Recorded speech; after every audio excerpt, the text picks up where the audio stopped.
이사야 38장 15절에서 22절입니다. 주님께서 말씀하셨고 주님께서 그대로 이루셨는데 내가 무슨 말을 더 하겠는가? 나의 영혼이 번민에 쌓여 있으므로 내가 잠을 이룰 수 없다. 주님을 섬기고 살겠습니다. 주님만 섬기겠습니다. 저를 낫게 하여 주셔서 다시 일어나게 하여 주십시오. 이 아픔이 평안으로 바뀔 것입니다. 주님께서 이 몸을 멸망의 구덩이에서 건져주시고 주님께서 저의 모든 죄를 용서하십니다. 서울에서는 아무도 주님께 감사드릴 수 없습니다. 죽은 사람은 아무도 주님을 찬양할 수 없습니다. 죽은 사람은 아무도 주님의 신실하심을 의지할 수 없습니다. 제가 오늘 주님을 찬양하듯 오직 살아있는 사람만이 주님을 찬양할 수 있습니다. 부모들이 자녀들에게 주님의 신실하심을 일러줍니다. 주님께서 저를 낫게 하셨습니다. 우리가 수금을 뜯으며 주님을 찬양하겠습니다. 사는 날 동안 우리가 주님의 성전에서 주님을 찬양하겠습니다. 이사야가 왕에게 무화과 빵을 가져다가 종기에 붙이시면 임금님께서 나으실 것입니다 하고 말하였을 때에 히스기야는 내가 주님의 성전에 다시 올라갈 것이라는 증거가 무엇이요 하고 물었다. 아멘. 강력한 아시리아 제국의 위협 속에서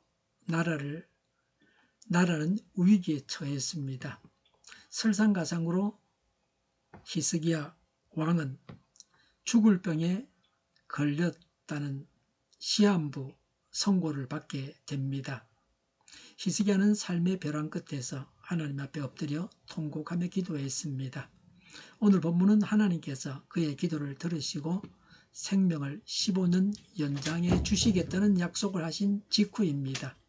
히스기야가 감격 속에서 고백한 감사의 시이자 고백록입니다. 그는 극심한 고통의 한복판에서 무엇을 경험했으며 그 마음이 어떻게 변화되었는지 본문을 통해 차근차근 살펴보며 깊은 은혜를 나누고자 합니다. 15절에 주님께서 말씀하셨고 주님께서 그대로 이루셨는데 내가 무슨 말을 더 하겠는가? 나의 영혼이 번민에 쌓여 있으므로 내가 잠을 이룰 수 없다고 했습니다. 하나님께서 이사야 선지자를 통해서 친히 히스기야 왕에게 죽음의 병을 주시겠다고 말씀하셨고 그것을 이루셨다는 말입니다. 하나님께서 히스기야 자신의 병의 주관자이심을 고백하고 있습니다. 하나님만이 그의 병을 고칠 수 있다는 것입니다. 히스기야는 병으로 인해서 죽게 되었으므로 번민하여 잠을 이룰 수 없다고 합니다. 16절에 주님을 섬기고 살겠습니다. 주님만 섬기겠습니다. 저를 낫게 하여 주셔서 다시 일어나게 하여 주십시오.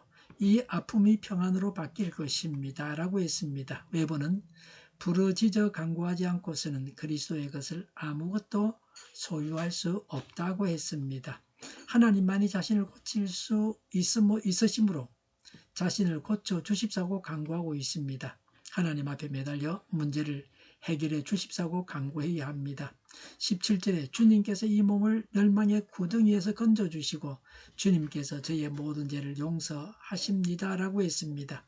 하나님의 징계가 자신에게 큰 유익이 되었다고 고백하고 있습니다. 하나님의 징계로 인하여 자신의 허물을 발견하고 그 잘못을 회개하고 제거함으로 하나님을 더욱 바로 섬기게 되어 그분 안에서 하나님 안에서 더욱 참된 평안을 누리게 되었다는 말입니다. 병으로 죽게 되어 자신의 죄를 깨닫고 회개하였으며 하나님께서 자신을 죽이기로 하셨다가 취소하셨기에 그는 하나님께서 자신의 죄를 용서하신 것으로 확신했습니다. 히스기야는 죽음의 문턱에 서서 비로소 왕이라는 자신의 화려한 신분도 군사력도 스스로를 구원할 수 없다는 인간의 철저한 무력함을 깨달았습니다. 고통은 아프지만 사람은 얼마나 유한한 존재인지를 뼈저리게 가르쳐주는 통로가 됩니다. 하나님께서는 단순히 히스기야의 육체의 질병만 고치신 것이 아니라 그의 영혼을 구덩이에서 건지셨고 그의 모든 죄를 용서하셨습니다. 죄를 기억하거나 묻지 않으시겠다는 완전한 용서와 자비를 의미합니다.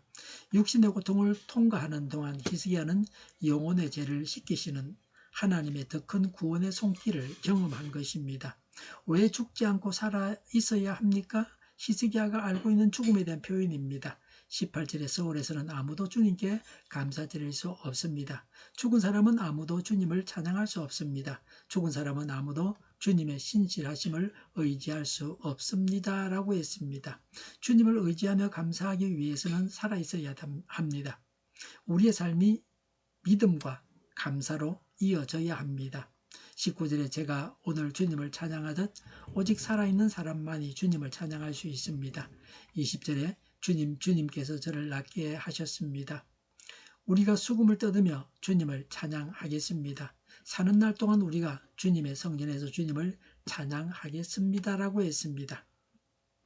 히스기야는 자신에게 허락된 15년이라는 연장된 생명의 목적이 어디에 있는지를, 왜 15년 더 살게 한 그 목적이 어디에 있는지를 정확히 알았습니다. 그것은 단순히 이 땅에서 조금 더 오래 살며 부귀 영화를 누리는 것이 아니라 살아있는 동안 하나님의 살아계심과 신실하심을 온 마음을 다해 찬양하고 그 은혜를 다음 세대에게 전하는 삶을 살아가는 것입니다. 하나님을 찬양하기 위해서 살아야 합니다. 우리는 찬양하며 살고 있습니까?